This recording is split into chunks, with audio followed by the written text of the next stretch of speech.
Hello दोस्तों, तो आज हम देखेंगे इंडियन रेलवे में असिस्टेंट लोको पायलट को ट्रेनिंग के दौरान कितनी सैलरी मिलती है। तो हमारे पास एक एम्प्लॉय की सैलरी स्लिप है अप्रैल 2026 की। तो देखते हैं सैलरी में क्या क्या मिलता है एंड कैसे इंडियन रेलवे अपने असिस्टेंट लोको पायलट की सैलरी स्लिप प्रिपेयर करती है। तो यहाँ पे सबसे पहले नेम दिया है, नेम हमने पर्सनल इन्फॉर्मेशन होने की वजह से ऐड कर दिया है।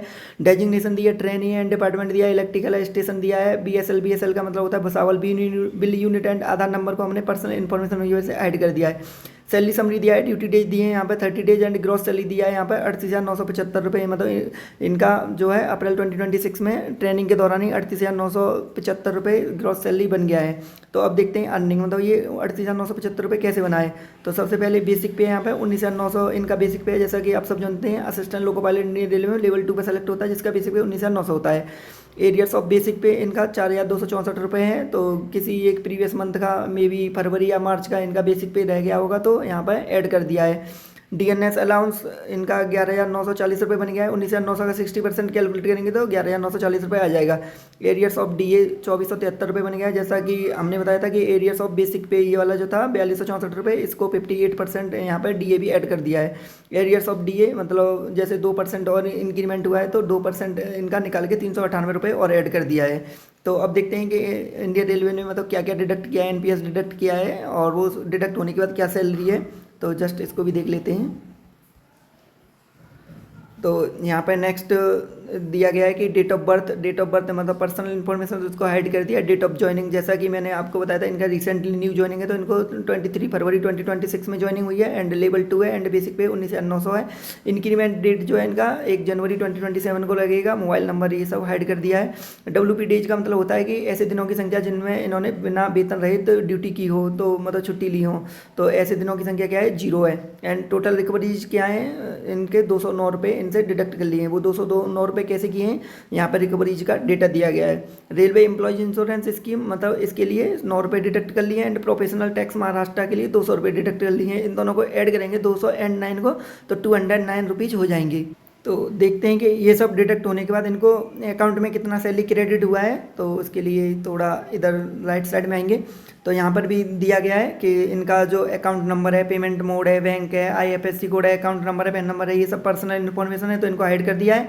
एंड 38,975 में से 38,975 में से 209 रुपये डिडक्ट करेंगे तो 38,766 रुपये इनके अकाउंट में क्रेडिट कर दिए गए हैं। तो स्टूडेंट ये ऐसा हुआ है कि 38,975 रुपये तो नहीं मिलेंगे क्योंकि इनको अप्रैल 2026 में बहुत सारे एरियर्स भी दे दिए गए, तो इस वजह से इनकी सैलरी थोड़ी ज़्यादा बन गई है।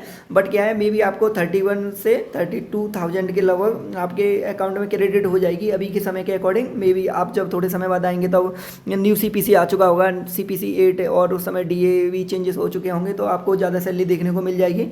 तो जस्ट मैं आपको दिखाता हूँ कि मतलब कैसे कैसे यहाँ पर सैलरी इनकी बढ़ गई है।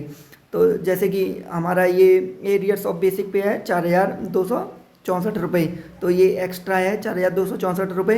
एंड डीएनएस अलाउंस ये तो करेक्ट है, इतना मिलेगा ही। एरियर्स ऑफ डीए 2,473 रुपये एक्स्ट्रा है and arrears of DA 398 extra है।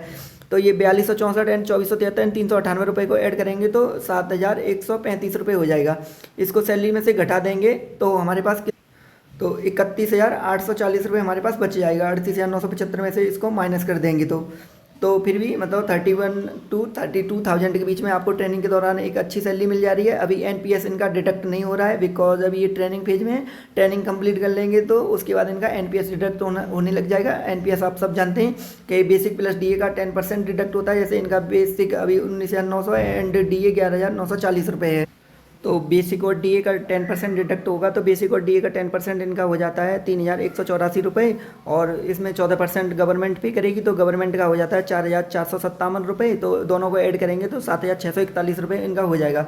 तो पर मंथ इनका एनपीएस अकाउंट में 7,641 रुपये ऐड होता रहेगा और वो इनको बाद में आफ्टर द रिटायरमेंट प्रोसेस के बाद इनको वो सारा पैसा मिल जाएगा विद इंटरेस्ट के सहित। तो गाइस आप भी इसको देख कर सैलरी स्लिप को देख के मोटिवेट हुइए एंड आप अपनी जोर शोर से तैयारी कीजिए। 28 जुलाई को आपका भी एग्ज़ाम है तो देख लीजिए, आपको एक अच्छा सैलरी मिलेगा। अभी तो ये ट्रेनिंग के दौरान का सैलरी है, आफ्टर इनका ट्रेनिंग कंप्लीसन होगा तो कंप्लीटेड हो जाएगा तो उसके बाद इनको किलोमीटर अलाउंस भी मिलने लग जाएंगे।